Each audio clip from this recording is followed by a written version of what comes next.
Avec une tradition parlementaire des plus anciennes en Afrique, le Sénégal tient ses premières élections législatives dès 1848.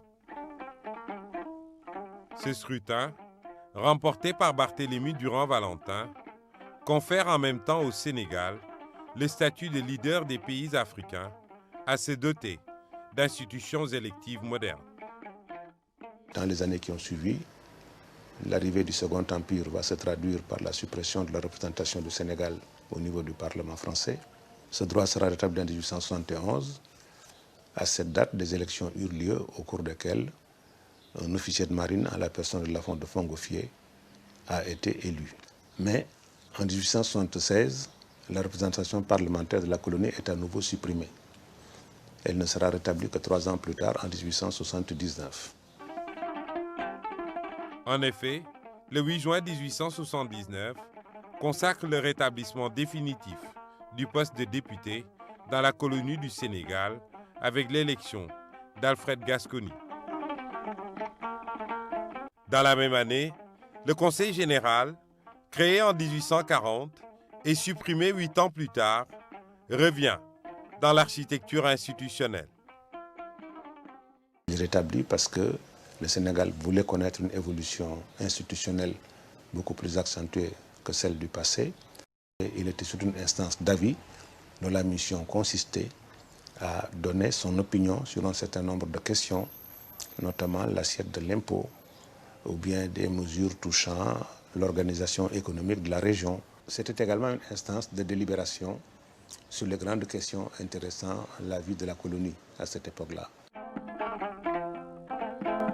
Après Alfred Gascony, suivront Aristide Vallon, Jules Couchard, puis le comte Hector Dagou et enfin François Carpeaux de 1902 à 1914, avec qui prend fin le règne des métropolitains. Carpeaux sera défait par Blaise Diagne en 1914 grâce à la prise de conscience du corps électoral sénégalais et des indigènes.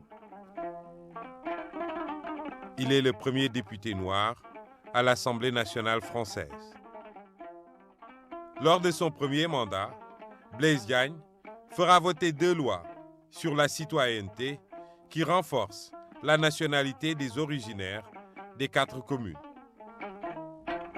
Par ailleurs, il jouera un rôle de premier plan dans le recrutement des soldats appelés tirailleurs sénégalais pour l'effort de guerre en métropole. En 1919, Blaise Diagne est réélu. L'année suivante, le Conseil général est supprimé pour faire place au Conseil colonial.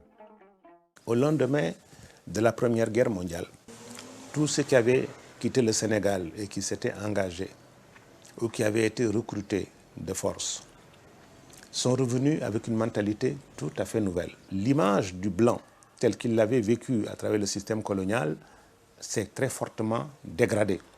Les représentants des maisons de commerce ont commencé à crier et à dire sur tous les toits que le règne de l'homme noir était arrivé et que l'homme blanc était systématiquement évincé. Et c'est en ce moment-là qu'on a envisagé un processus de récupération du Sénégal. En 1920, on transforme le Conseil général en Conseil colonial.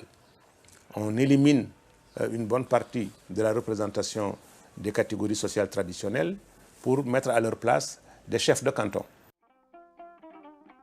À la mort de Blaise Diagne, en 1934, les Sénégalais vont élire Galandou Diouf pour le remplacer. Ce dernier occupera ce poste jusqu'au début de la Seconde Guerre mondiale avec la suspension du Parlement français. Mais la nouvelle Assemblée, installée avec la fin de la guerre, innove et accorde au Sénégal 2 députés.